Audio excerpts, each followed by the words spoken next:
So welcome to the Hot Topics podcast from MB Medical. I am, as always, Neal Tucker, and this is one of our special editions. This is where we interview influential people from the sphere of general practice. And today I've got a fantastic guest. This is Dr. Euan Lawson, who is a GP, of course, but also the editor of the BJGP. Let's start. Hi, Euan. How are you today? Hello, Neil. Yeah, I'm good. Thank you. I'm delighted to be here. Thank you very much for inviting me. No, it's great to have you on board. I've spent a lot of my time over the last decade reading the BJGP. I really enjoy it. It's a fantastic journal. So it's great to have you on the show today to just share a little bit of insight into maybe the world of research and maybe a bit about your world as well. So let's just start then, because I'm sure all of the listeners are going to be familiar with the journal, but they probably may not be as familiar with you. So perhaps could you give us a little bit of background to your career and how it's led up to this point? Yeah, very happy to. I mean, sometimes it does seem entirely surprising I've ended up where I've ended up. So it's interesting to go back and think about it. I trained in Scotland in the 90s at Aberdeen Medical School. And then after I graduated, I was in the army for a few years, various usual places associated with the army in England, and then Germany, did a tour in Bosnia, and then I was in Southeast Asia with the Gurkhas in Brunei as well for a little bit. And then I came back to the northwest of England and I was a salaried GP for a little while. And then in 2006, I started working in medical education with the brand new Lancaster Medical School, and that was just the first year they started. So I'm extraordinarily fortunate just to be there at the point when a new medical school was getting going, and I'd left my salaried post and I was locuming, and I got a couple of lucky contacts and then started working there. And so I was involved over the years then with sort of medical education and the medical school, and I was just sidling into academia really for a number of years, developing the GP and primary care course there.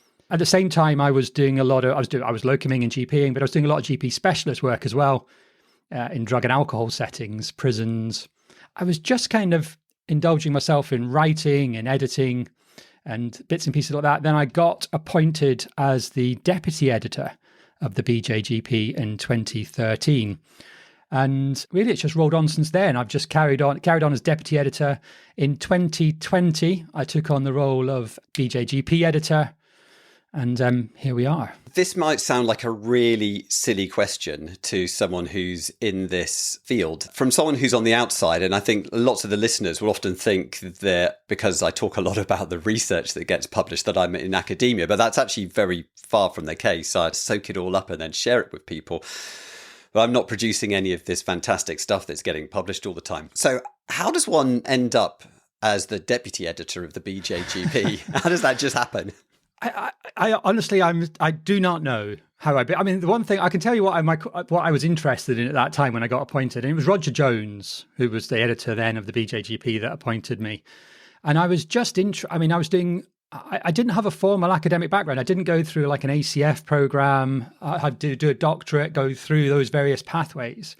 I'd never done any of that, but I was interested in evidence and I was interested in the communication of it. I was a keen writer, editor. I'm a kind of a crossword type, the kind of person who reads books about grammar. And I was just a bit geeky as well. And I was interested in that communication of science.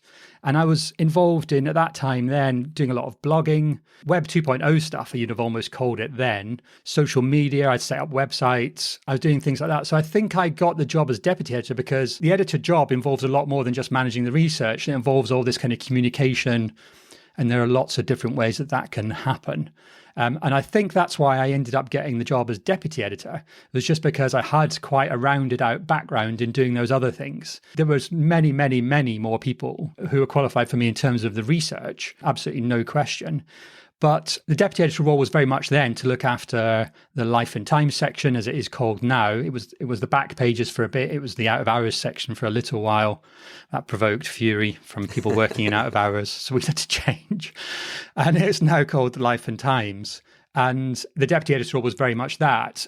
I was then extremely fortunate. I was interested in medical journals before I got the job as deputy editor. And I think I was working, when I got the job, I was also working as editor of Harm Reduction Journal, which is one of the Biomed Central journals. And I got that by simply sending an email. Most medical journal jobs are unpaid across the community. And that's not the case with the BJGP. It's fully supported by the college. And I just emailed the Harm Reduction Journal and said, listen, do you need any help? For a bit of experience, I'd be really interested. And it turned out that the editor there had suffered some ill health, had slightly dropped off the radar, and they had about an 18-month to 2-year backlog of papers. So I ended up clearing that backlog, learned an awful lot quite quickly as a kind of an associate deputy editor, and I ended up as editor-in-chief of the Harm Reduction Journal. And that was entirely serendipitous. So I had a bit of journal experience there as well. And I suppose that's kind of, and then the other fortunate thing that happened to me while I was deputy editor at BJGP was that it was decided to create BJGP Open.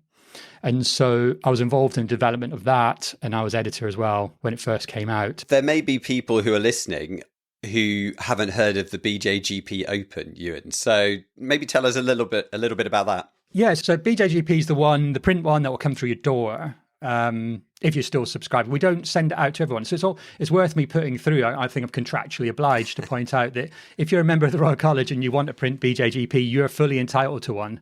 And you should just sign up at the college's website and they'll send it through.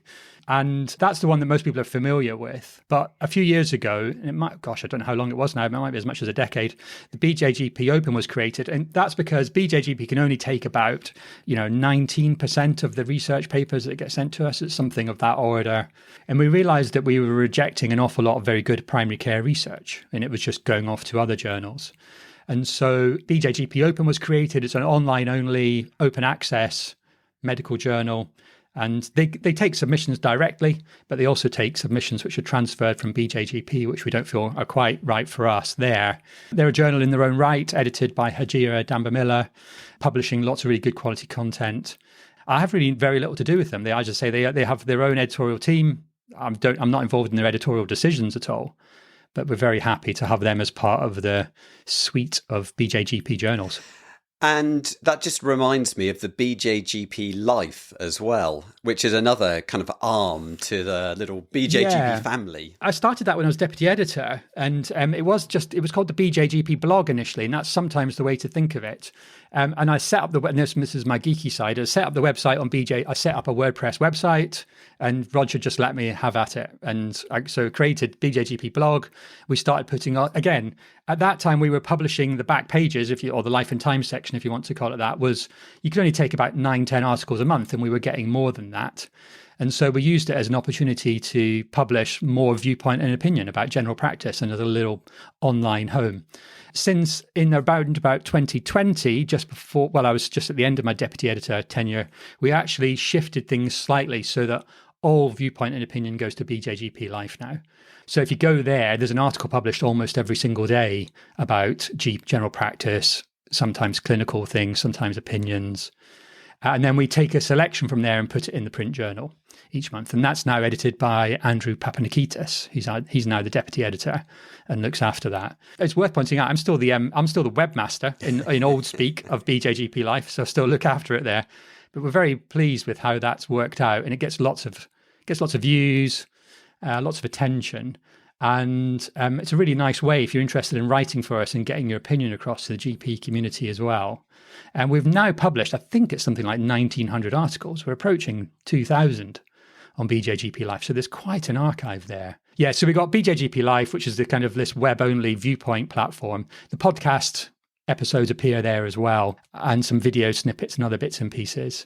So then we've got the print BJGP and then BJGP Open sitting as a separate online-only journal. So quite a lot going on. I understand it. It's nice to get a chance to set it out because most people probably don't appreciate, exactly how it all plays out. The BJGP Life sounds like a great way. If you are a budding writer, if you've got something that you want to share about the world of general practice, that sounds like a great way to be able to do that. So I'll put the links in the podcast description to all the different parts of the BJGP so people can go and take a look if they want.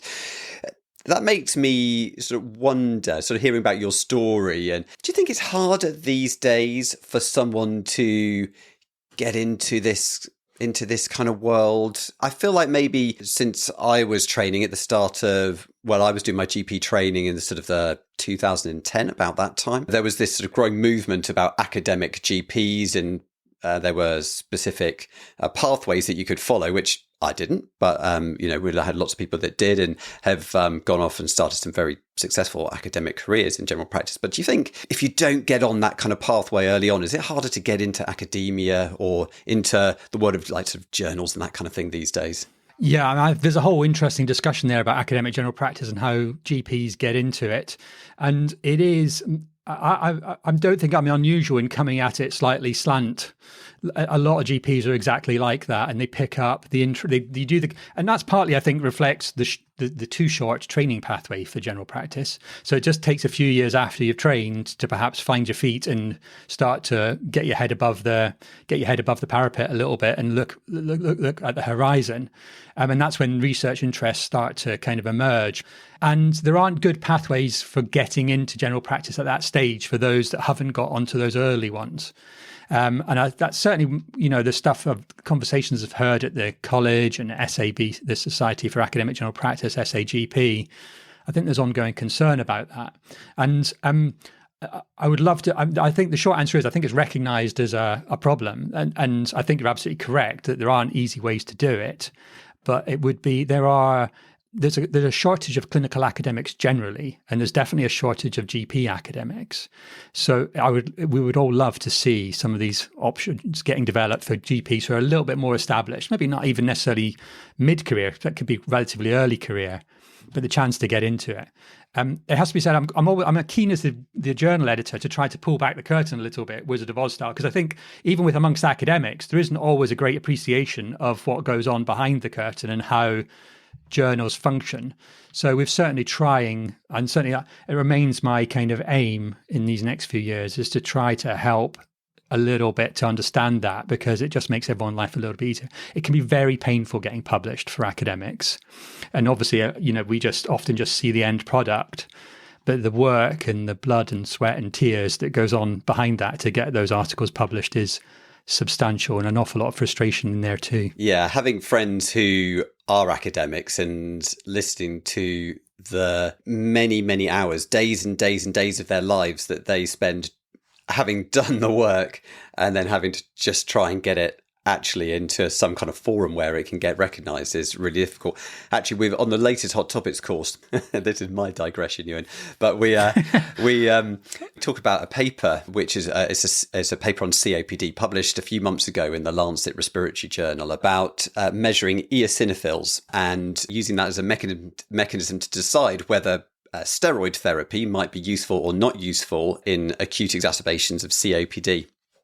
And one of the pitfalls of the study, there are a few, which is unfortunate because it's a really great study done by a UK-based research team in UK general practice. But one of the pitfalls was that they were still prescribing in their treatment group 14 days worth of prednisolone for an acute exacerbation of COPD. Yes, exactly. That's exactly my reaction too. It's like, well, that sounds pretty long. And it just goes to show, I mean, that was conceived before major guidelines changed. It's taken all this time till now to get published. So yeah, that must have driven them mad. Some of them must have died in the process of that, which isn't a great epitaph.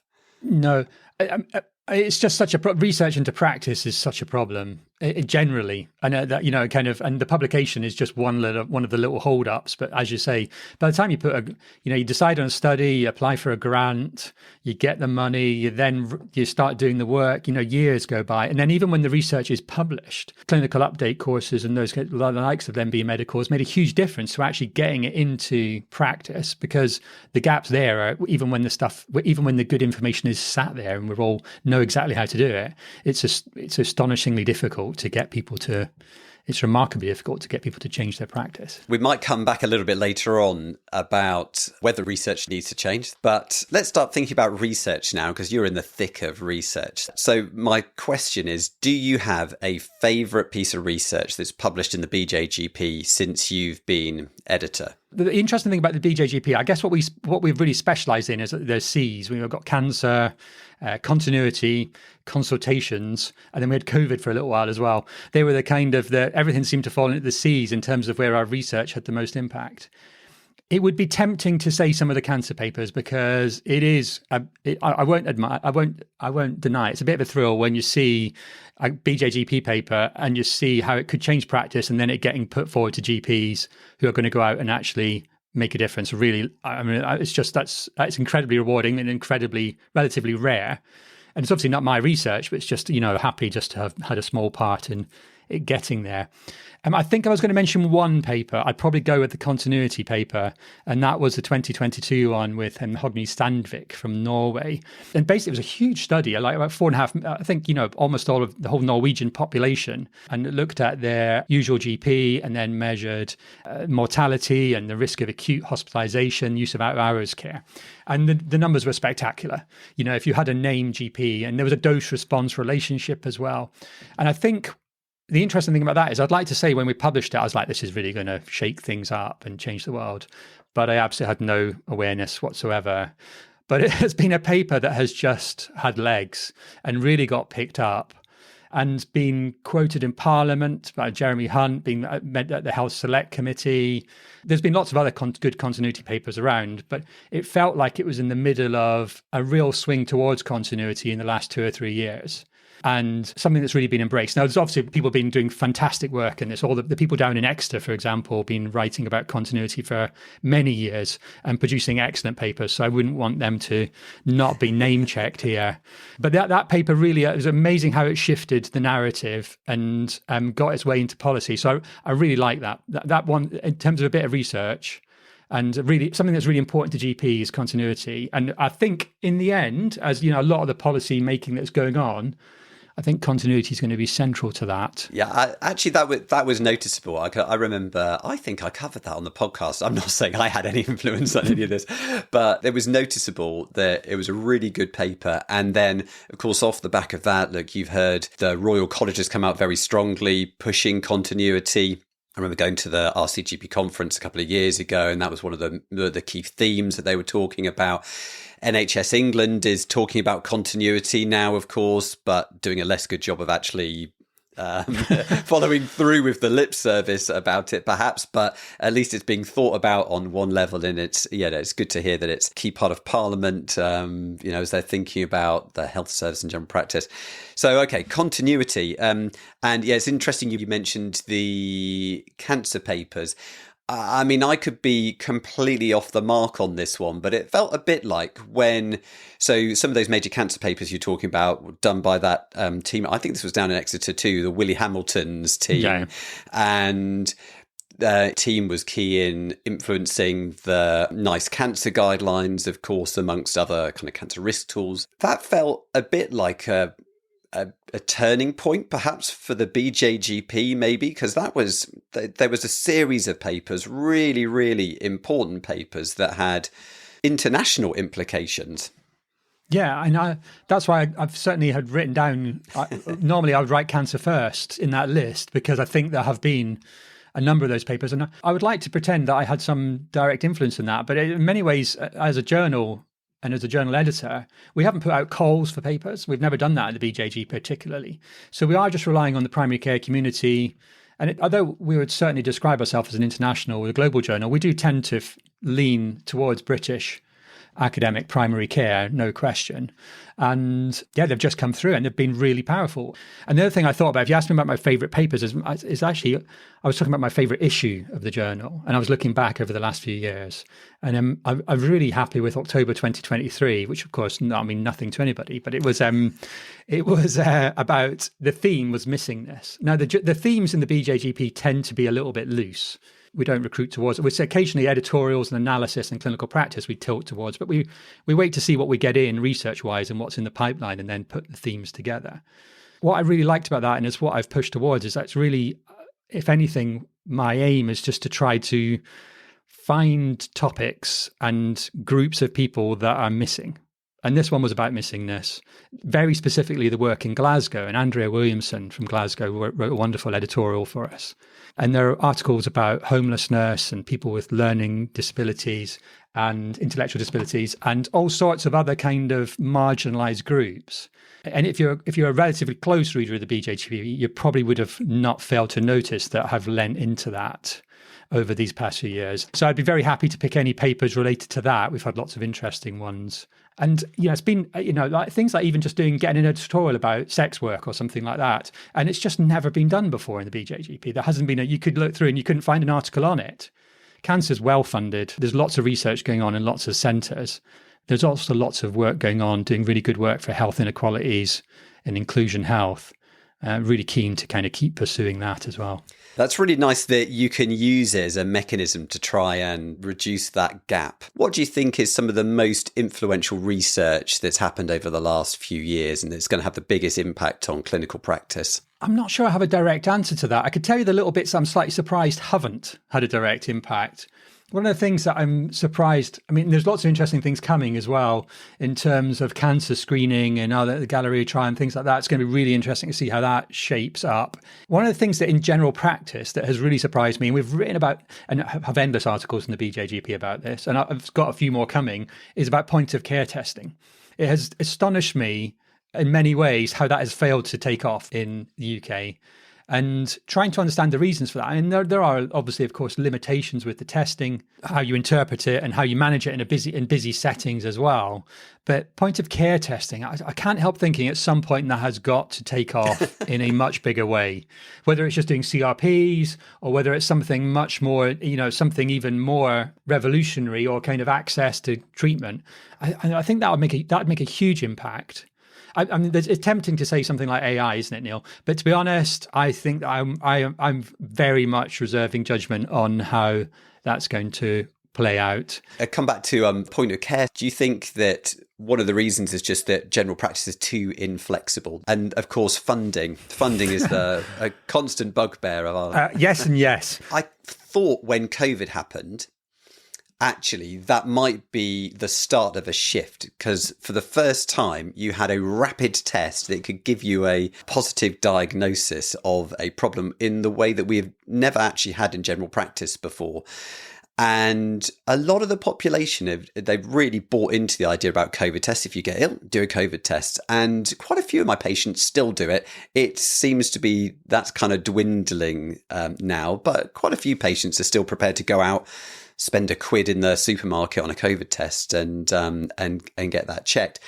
I personally would love to be able to do stuff like that, to be able to do a nasal swab, check a panel of, is it influenza? Is it adenovirus? Is it COVID? Is it any of the other sort of, and I understand the argument about, well, it's not going to change your management. Your management is going to be, assess whether they're seriously unwell. And if they're not, you're going to advise them on conservative management. And I hate that. I really want a diagnosis. So that kind of thing really does appeal to me. Some folk are still doing it, but it's largely stalled. If something else appeared on the market in the near future, you could see how people might embrace it because they're sort of primed because of that. But I don't see anything just yet. It's certainly not something that we're desperate to adopt in practice on a day-to-day basis. Let's move on to this last question, Euan, because this could take us a while. Let me ask, what is your vision of ideal general practice? That's not a small question, is it, Neil? I just think general practice could be, and this is going to sound hopelessly, pathetically idealistic. That's what we're going for with this question. Yeah, that's what I'm aiming at. A force for good, advocates for our patients, an engine to reduce inequalities for our communities, no one left behind, no one missing. At the moment, the work pressures of general practice mean you tend to manage the folk that come through the door. And they're the people that can get through their access systems.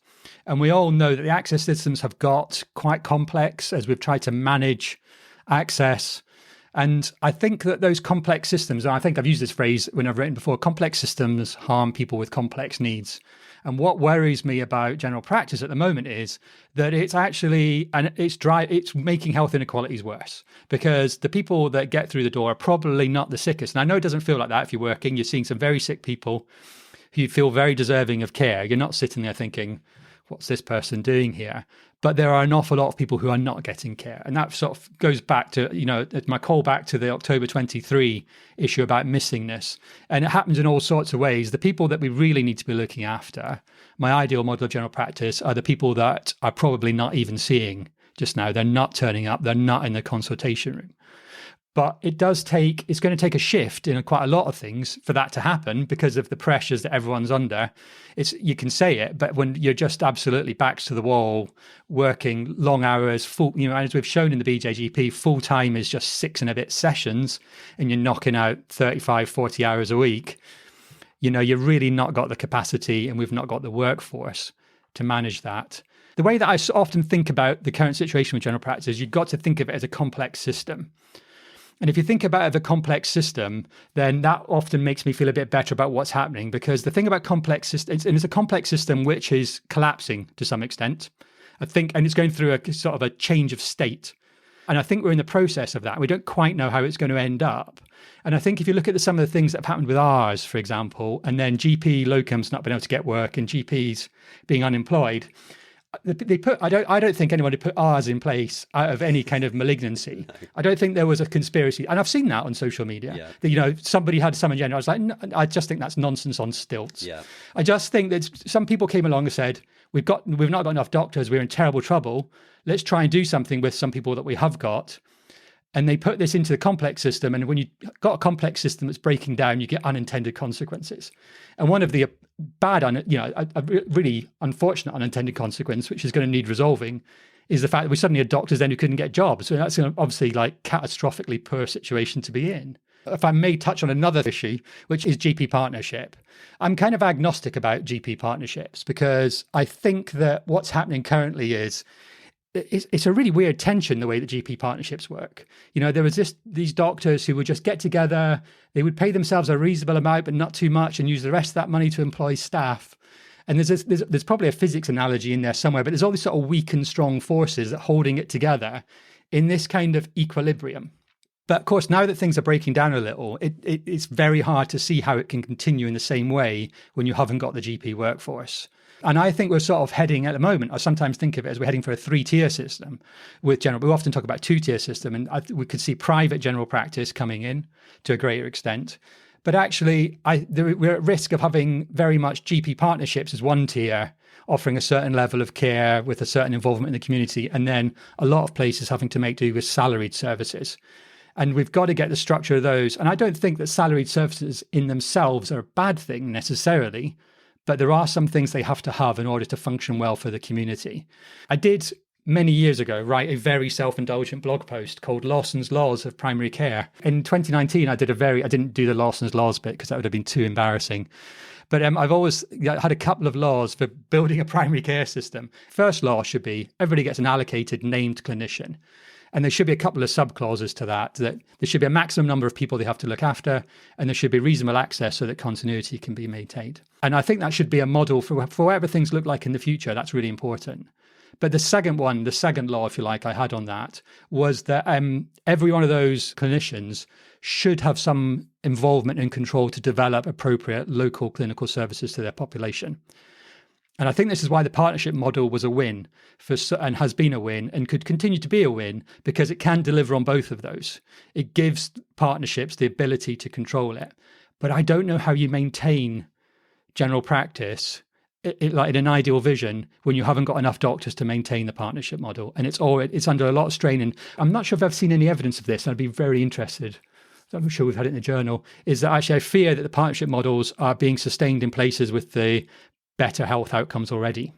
And it's really those places with the greatest need that are struggling the most. The other problem with partnerships when we talk about it, you can be talking about some very different beasts. Some very low earning partnerships who are in there for the love and their community, and some very high earning partnerships who might be high earning for other reasons of happenstance, but also perhaps because they've just moved the model that way a little bit as well. The funding model needs sorting out so that deprived areas can actually get the money that they need. It's very difficult to talk about them, and it's very difficult to talk about them without it turning into an absolute bun fight, Neil. And it gets, I'm not brave. I mean, I'm to be honest, I might be absolutely foolish saying this on a podcast, but I wouldn't be brave enough to go and post it on social media. I could understand that. Our first interview in this series was with Claire Fuller from NHS England. The second one is with Katie Bramall-Stainer from the BMA. They have not entirely oppositional views, but are sort of very different in their approaches to things. And it's becoming more and more polarised, it feels. I think this is a very complex area. I think it's good actually to talk about it, because I think there's a lot of not talking about it that goes on, at least not in such an open way. Like, you can go on websites and go on forums and everything's very partisan, and it doesn't feel particularly helpful. If people have been listening to this podcast for years, you'll have heard me flip-flop about this subject for a long time. I was a big advocate for salaried services because I felt the partnership model was completely failing. And actually, it wasn't really the partnership model. It was just the fact that the work levels were too high. And I think that's the thing that needs to be addressed, and that needs to be addressed through better funding for general practice. I think general practice deserves a better proportion of the NHS's funding. And I think if you can do that, my theory on this, and I'm sure maybe I'll be proven wrong at some point, but my theory was always fund it better. If you can reduce the workload on a day-to-day basis, those individuals will be able to then work more sustainably. You will be able to get people working more than just 2 or 3 days a week, because if they did more than that in the current system, they're going to run into burnout very quickly. You just got to make it more sustainable. But that, of course, requires more funding, because you're going to be paying people, essentially, you're going to be paying more for general practice. Yeah, no, I agree. I think that's cool. And I would, at this point, as we get towards the end, I would draw attention to the Deep End project as well, though, in terms of, if you talk about an ideal vision for general practice, a lot of what my ideal vision looks like is what they're doing with Deep End practices, which is, and for those who don't know, Deep End is just this organised movement. I think a movement would be a better way to describe it, of GPs working in the most deprived bit of Glasgow and academics in general practice. And they set up this Deep End movement, very much inspired by work of Julian Tudor Hart and the inverse care law. And it's spread into all sorts of parts of the UK, and it's international now as well. And I just think they're very motivated, and the way that they work together and they engage with each other. And a lot of them are probably partnerships, I suspect, as well. So that you can be agnostic about the model, but it's actually those other bits around it in terms of that determination to help some of the most deprived people in our communities, and to support each other doing that, then that would be close to my ideal vision. Euan, it's been fantastic to talk to you. Absolutely fascinating. Thank you so much for taking a bit of time out of your very busy schedule to come on the podcast and have a chat. I hope at some point we can do this again in the future. I'd love to. Thanks, Neil. It's been a pleasure. Well, I really hope you've enjoyed that podcast. If you're interested in inclusion health, we recorded this interview at the end of 2024, but in January, NB Medical has done a free NB clinic on inclusion health. So that's available on the website on demand, totally for free. So do check that out. In the meantime, we'll be back with the regular podcast on the 14th of February, all being well. Yes, a little Valentine's treat for you. Until then, take care. Bye-bye.